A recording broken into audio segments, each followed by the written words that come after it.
And I know you'll have plenty to say on it.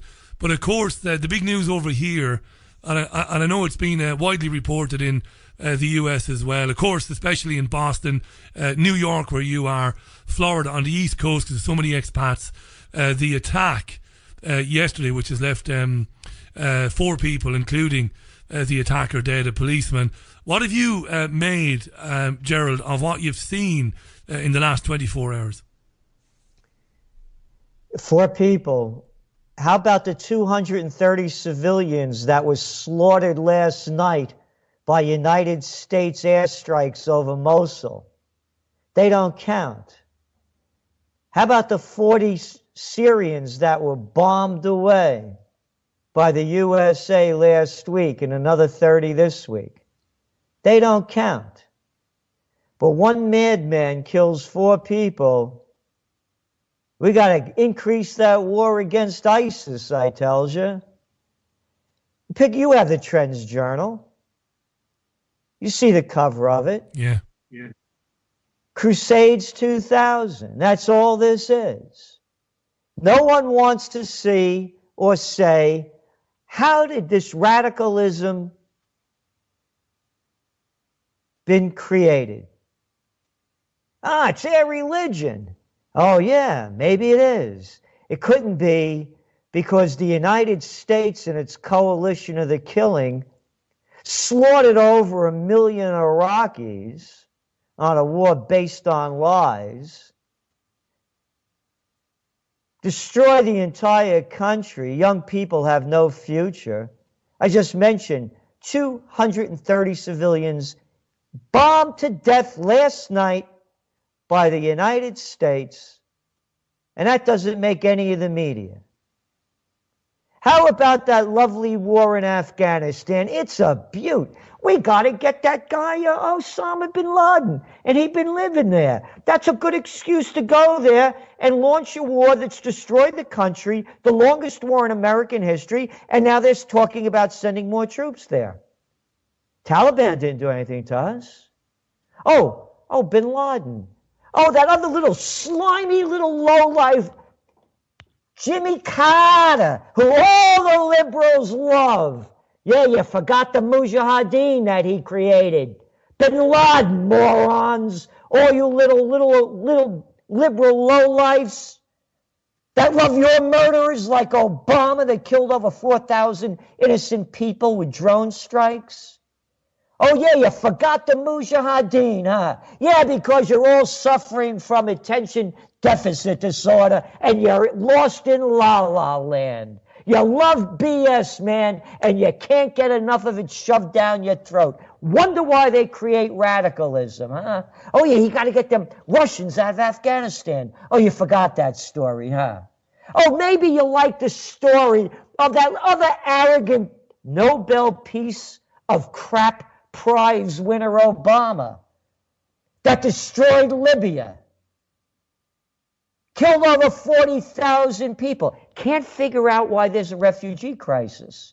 Oh no, maybe it was that Nobel Peace of Crap Prize winner Obama and all you liberals that are so sorry that Hillary Clinton isn't in there, that began the war to overthrow Assad that's killed over 600,000 Syrians, over 6 million refugees, and 5 million people displaced.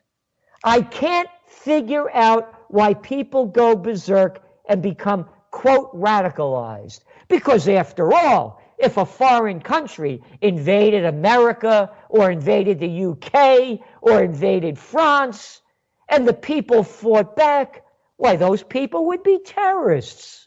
No, they'd be militants. And we'd all be morons for believing the crap that they've been shoving down our throat for decades. So that's what I make of what happened in the UK. Innocent people killed because of a madman gone berserk, and they'll use this to rob more of our rights away from us. And never looking at the cause or the effect. You've been watching the media and how it operates for a lot longer than me, and I've been talking today as best as I can about the way the media has become like a 24-hour-a-day soap opera, Gerald, selling a drama to people, selling a narrative, and not asking any questions. And I'm glad you brought up the attack that killed 230 people yesterday, because that hasn't been given a single mention on UK media today, not even a byline, not even an and finally. You know, how do we, rhetorically I suppose, how do we counter that? How do you get through to people that what they're getting on their 6 o'clock, 9 o'clock news bulletin is You're nonsense? not going to get through to them. You're not. You're not going to get through to them. Dogs don't make cats, man. These people are lost. They believe all the crap they want to believe. I know educated people that are fearful of the Russians. They're buying all, the Russians are coming, the Russians are coming. Hey, it got sown. I said to my friend, how much is Trump increasing the military budget? Right away, $54 billion. How big is the United States budget compared to the top 7 nations? Yeah. The top 7 nations spend less than the United States. Do you know what Russia's military budget is this year? America's increasing its military budget by $56 billion. Russia's is $48 billion. $48 billion. When you look at the United States military budget, and you put in CIA, Homeland Security, Black Ops, black budgets, it's over $1 trillion. Over $1 trillion. But again, 4 people killed in the UK, but 33 civilians sheltering in a Syrian school a couple of days ago, blown away by the United States. Well, we're going to look into it, and we're not going to. Yeah, murdering people everywhere. Murdering them everywhere. But that doesn't make the news. So to answer your question, you can't cure stupid, because people believe in their politics like they believe in their religions. And you can't break the habit. They don't want to look at the facts. They don't want to call their murderer a murderer. Look at that little lowlife Tony Blair. B.S. Blair, a multi-millionaire now, after starting a war in Iraq based on lies. An arrogant little boy of nothing, one after another. So you're not going to change people, because they still believe in the crap from Hollywood. And that's all this is. Look, we own the trademark, the presidential reality show. Yeah, it's show business for ugly people, man. And as we're talking, the television show Homeland is airing on Channel 4 over here. There's a number of television programs reinforcing the narrative that is a big, dangerous boogeyman enemy in the Middle East trying to kill us all. I want to ask you about our mutual friend, and he's your great friend, Paul Craig Roberts, who has been doing great work with you for many years. And he's come on our programme quite a lot in the last couple of years, and we're always delighted to have him on. And he's given up on Trump, hasn't he? He's become... We had a chat a couple of weeks back, and he was pretty down about what he was seeing about Russophobic appointments to Trump's cabinet, the change in narrative from Trump and those around him compared to pre-election. You just mentioned, Gerald, the massive increase in military spending. We could talk about his plans to go after Iran. How do you see that? Are you... I'm not going to characterise in any way what you were saying, because you're always very cautious and you always watch things and you're very steady with your predictions. But has your approach to Trump in any way changed since we last spoke back in January? Not at all, in the sense that my disappointment is the same as Dr. Paul Craig Roberts, how he's become so militaristic. And on the campaign trail, he'd say stupid things like, you know, how are you going to get rid of ISIS? We're going to bomb the shit out of them. Yeah. What am I, 6 years old? Who are you talking to? You know, what are you going to bomb? And that's what they're doing. And again, they're bombing the shit out of killing innocent people. This doesn't work. All the United States military has, and I know everybody loves these guys in their military drag, man. They love to salute, wear those medals. Yeah, I know it. It's not my trip. It's their trip.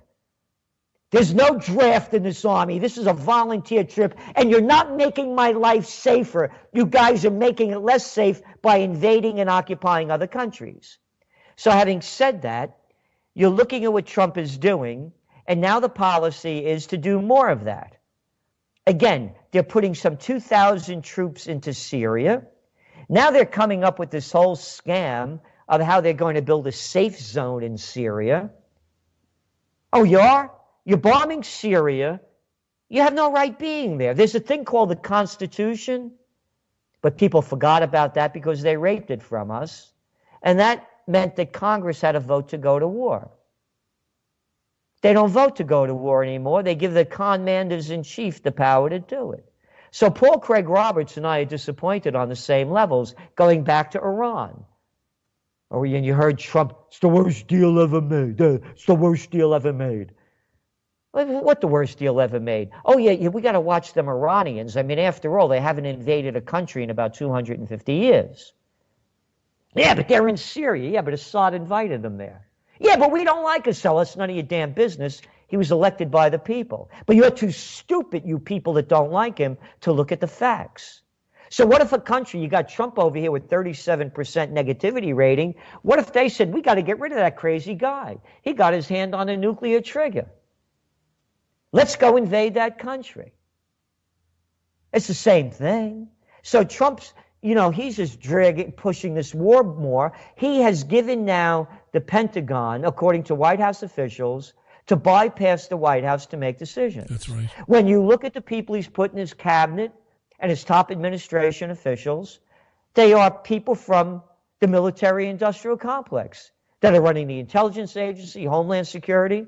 A revolving door? No, man, it's one door.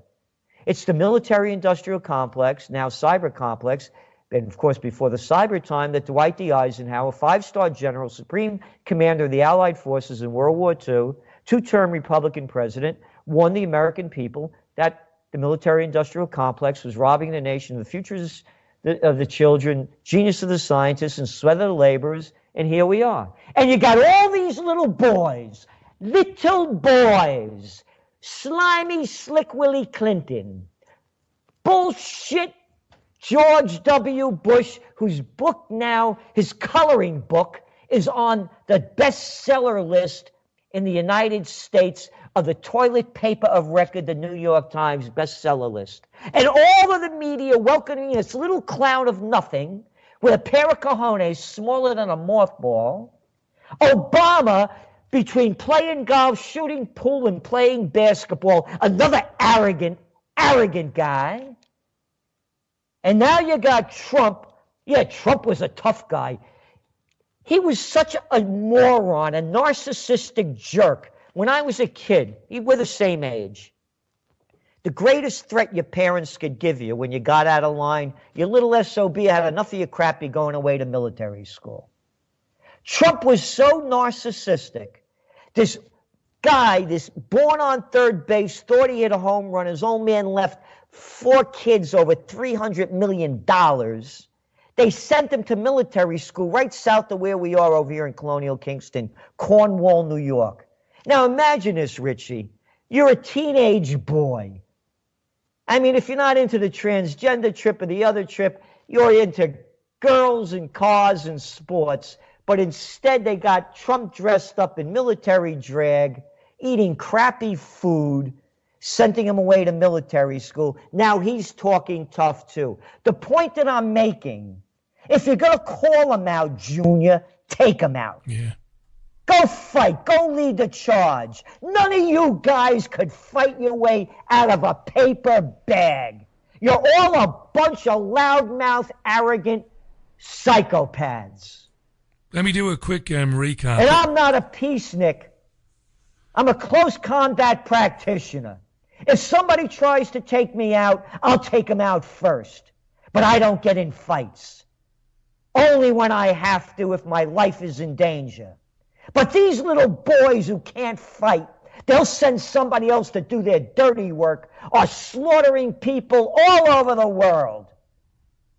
And then when other people go berserk and kill other innocent people, oh, what a crime it is. But our crimes are clean because it's Crusades 2000. End of story. It's the 10th crusade. Yeah, they hate our freedoms, they hate our virtues, all this nonsense. We've been hearing it all day. Let me do a quick recap. The excellent Gerald Celente is on the line live from New York, trendsresearch.com. I ain't no brown noser. Hello, I Richard. recommend the Trends Journal. It's fantastic. Bookmark the website and subscribe to the journal. And Gerald is going to be in Ireland in June. My country. We'll talk about that in a few minutes as well. Before we say goodbye to Gerald, he's going to be in Ireland, and if you're on the west coast of Ireland, Galway, Limerick, Mayo, well, anywhere in Ireland, it's a small island. Go and see Gerald. We'll tell you all about that. Listen, my friend, so the military establishments then, the Zionists, as Paul acknowledged when he was on the programme, and the say it for me, we're back. We lost you momentarily. Okay, when'd you leave me? Oh, no, we heard everything you said. Okay, good. Yeah, and I was just jumping in to do a quick recap. So I've mentioned the website, and I've urged people to subscribe to the journal. It is fantastic. I'm not a brown noser. It's brilliant. Subscribe to the journal. And then I was talking about you're going to be in Ireland in June. And I want to talk about that in a couple of minutes' time, because if you're in Ireland, you've got to go and see Gerald Celente in June. He's going to be in Ireland. We'll talk about that in a second. I was just going to make the point that, so the military establishment, they'll be happy enough with Trump then. We know the Zionists will be happy enough with him. We know Bibi Netanyahu is happy enough with him. The media are not. So tell us then, because you've got your finger on it, what's going on with the FBI and this nonsense about campaign people working for Trump liaising with the Russians to subtly put out anti-Hillary stories and all of this? I don't buy any of this. What's going on, Gerald? Well, before I go back, you asked me about Iran earlier. Our forecast is, being that Trump hates Iran and is so tied to Israel, and by the way, when Netanyahu came to the States, one time he stayed at his son-in-law's parents' house, Kushner's. So they're very tied in together. I believe there's going to be an incident between Israel and Iran, and the United States is going to get in there to protect Israel. So that's the way we see it. Going back to the FBI question, this is all a fraud brought to you by the Democrats. And if you go back to the campaign in 2016, when they hacked into the DNC emails, there was never any proof, no proof at all, no evidence that Russia ever did it. But the issue never became what was in the DNC emails and how corrupt the whole DNC and the Clinton Foundation and the rest of them are. So what they do, it's public relations 101. You get away from the issue of the damage, and then you go blame somebody else for something else. And that's all that's been going on. All of the FBI, the CIA, these are just political hacks. The only way you get to the top in that game is to suck your way up. So this is all a political game to keep the people's mind off the real issues, and it's also the Democratic strategy to overthrow Trump. You go back issue after issue. All they do is every time Trump has any kind of a minor victory, they come out again with another, the Russians are coming story. There's no greater example than that guy Flynn. Again, I'm a political atheist, and I don't like any of these people. But that guy Flynn, who was the NSA, that former military guy, they said, oh yeah, RT brought him in and he had him speak in Russia. And, yeah, they paid him like what I used to almost get paid when I do talks. It's not big bucks. And compared to Clinton's getting when they sent Bill Clinton to Russia to do a deal for a Russian bank or Russian establishment, he gets $500,000. This guy gets about $45,000. But they make that a tie to Russia. So what they're doing is this is a Democratic ploy to overthrow Trump and lead to his downfall. That's the way we see it. There are no facts here at all. You read the news. They have Russia invading Ukraine. Russia never invaded Ukraine. No, they didn't. But that's the language that they use. Russia invaded Crimea. Oh, yeah. They've been there, what, longer than America's been a country? But that's not the way they propose in the news. So they use all the hateful language, and they also use the propaganda to get the people to hate the Russians, and it's working perfectly. It is working perfectly, yeah. And you're right. Hillary Clinton, Victoria Nuland, and Arseniy Yatsenyuk oversaw the overthrow of the democratically elected government of Viktor Yanukovych in Ukraine. You're absolutely right, Gerald. And if anybody wants to see that, all they have to go is to YouTube, put in Victoria Nuland, Washington Press Club.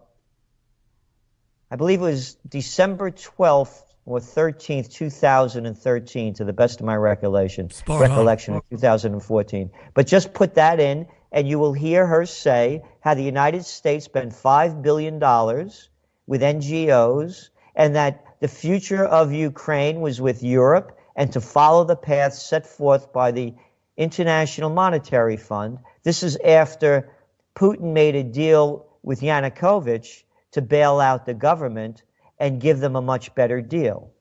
The facts are there. The facts are there when you hear, oh, if only, and that's the other thing. I'm really sick and tired of hearing, if only women were in charge. Slime comes in all races, creeds, and colors and genders, and the same thing with greatness. I'm tired of people playing the race and gender card, because you can hear Victoria Nuland, again, the wife of the people from the Kagans, the neocon group, saying F you to the UK. Oh, a woman would use that language? Oh, and you remember her, and you also mentioned the other guy, the ambassador to the to Ukraine, the United States ambassador, passing out cookies at Mighty Square. We've got the great Gerald Celente on the line. We've got him for another 4 or 5 minutes. Do go to trendsresearch.com. Subscribe to the journal. I'm lucky enough to get the journal, and it is absolutely brilliant. It really is important stuff, this. This is the sort of analysis and research that you're not getting when you switch on CNN, C-SPAN, spam we should call it, Sky News, or the BBC. It's great to have him on. So the establishment are happy enough with him, but the Democrats and the media are not. Before we talk about your trip to Ireland, how dodgy is this for Trump then, Gerald? Do you see an impeachment? It's going to be a rough one for him. There's no question about it. But he can't get impeached. What they're doing is they're playing down the road. By the way, just for people that don't know, when I talk about politics, at a graduate school many years ago, I was the number 2 guy running the mayoral campaign in Yonkers, New York. It was a city of 300,000 people. And then I ran campaigns and worked on campaigns in Westchester County and parts of New York City, and was the assistant to the Secretary of the New York State Senate. I designed and instructed one of the nation's first courses in American politics and campaign technology at St. John's University, and I was the chief government affairs specialist for the chemical industry in many years in D.C., between D.C. and Chicago. So I know how the game works. So what we're looking at here with Trump and the Democrats, they're waiting for the midterm elections in 2 years. And that's when the impeachment push will go. So they're building up all they can against him. They have to win the Senate and the House for that to happen. And under Obama, the people were so disgusted with, it had nothing to do with the Russians, because the Republicans won state houses around the country, blasted the Democrats out of the House of Representatives, and won the Senate. So it had nothing to do with the Russians, because I just talked about state losses. So what they're doing, Richie, is they're building for 2 years from now, and their desire is that Trump will be so unpopular that they'll regain a majority. They can't do anything without a majority. The worst scenario is, in the meantime, there's a protracted conflict with Russia played out in these proxy wars, maybe over places like Iran, so the whole political landscape might change. Again, folks, trendsresearch.com, check out the journal. It's always brilliant getting your input, Gerald. You're off to my old country in June. I got an email from Trends Research Central a week or so ago, and I was delighted to see that. Tell us what's happening in Ireland in June. Well, we're going to have a week-long conference from June 10th to 16th in Galway, and we're going to look at all the trends shaping the powerful trends unfolding worldwide, how they're going to affect you directly, your quality of life, your bottom line, your creative spirit, and also we're going to put out information for those who want to become on-trendpreneurs. In other words, what are the trends that are developing, the new opportunities that exist that you could take advantage of to find your freedom independently and to create a future that's going to be solid because it's going to be based on emerging and developing trends. So that's what the conference is going to be about. And it's more going to be not just trends. We're going to have, of course, there's going to be sightseeing and dinners together. And, it's not just about, I forget it whether it was Jesus, Muhammad, or Buddha. I get them mixed up. I believe one of them said, you better boogie before the lights go out because tomorrow is iffy. So we're going to have a good time too, I like to have a good time. And I look at all this ugly crap going on in the world, and I try not to let it get the best of me. So this is going to be an opportunity for some fun as well, besides tapping in and profiting from the important social, economic, technological and other trends that are developing. You'll get a fantastic welcome there. And of course, it's a great place for you to go because no country, well, I shouldn't say no country, Greece has suffered terribly. But the tyranny of the European Union has, heavily damaged Ireland on so many different levels. They need a dose of you, I think. When you're there, I was looking at this. My holiday is booked for another time. I can't get over there. This is killing me. This is killing me because you were very kind to me when I started doing programs like this, when I got away from the mainstream in Spain. You were very kind and very patient when I was asking you stupid questions because I didn't know very much. And I've never forgotten that. And I love the journal. I love the fact that you send it to me and I get to read it. So I'm absolutely gutted that I can't make any arrangements to get over there from Manchester. But when you're there, we'll try and arrange you to break off for 15 minutes to talk to us live from Ireland. You're brilliant, mate. You know how much we love you here. Trendsresearch.com. Subscribe to the journal, folks. And Gerald, just before we say goodbye, is that where people should go to find out more about Ireland in June? Should they go to trendsresearch.com? Yeah, they could go to trendsresearch.com, and just go down to conference news. It's one of our buttons down there. Or you could go to trendsconferences.com. Listen, of course, www.trendsconferences.com. If you're in Ireland or you're going to be there, you have no excuse not to go and see Gerald Celente. Thanks for your time today, Gerald. Thanks a million. Look after yourself. Okay, thank you for all you do, Richie. Really appreciate being on with you. You're a legend. Thanks very much, my friend. The great Gerald Celente. Go to trendsresearch.com. Scroll down. If you're going to be, if you're anywhere around the Irish West Coast in June, you could do a lot worse then go and see the great Gerald Celente. Subscribe to the journal at trendsresearch.com. Top man.